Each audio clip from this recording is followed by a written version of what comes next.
Jarðvarmi er þegar við notum jarðvarma til að búa til rafmagn. Í jarðvarmavirkjun eru boraðar borholur djúpt ofan í jörðina sem eru upp í 3 kílómetrar á dýpt. Það stendur til að fara að gera tilraunir með borholur sem eru alltaf 5 kílómetrar. Hvort að það tekst og hverju þær skila verður bara að koma í ljós. En svona djúpt ofan í jörðinni þá er vatnið nokkur 100 gráður. En út af þrýstingnum þarna niðri þá síður það ekki.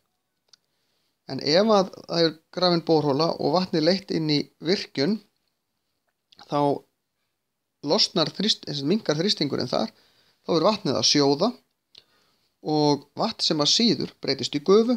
Gufa tekur meira pláss heldur en vatnið og þessi rúmmálsaukning er notuð til þess að snúa túrbínunum sem að búa til rafmagnið. Þetta er pínulítið flóknar, það er alls konar varmaskiptar og dót í þessu, en þetta er svona grunnvirknin hvernig þetta virkar.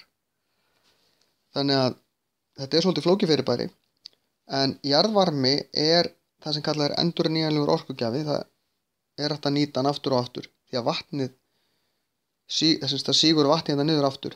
En ef við dælum upp of miklu vatni, þá við klárum aldrei hitann, en við getum auðveldlega að klára vatnið. Þannig að ef við förum ekki varlega með þetta, þá er þetta ekki endurnýjanlegur orkugjafi.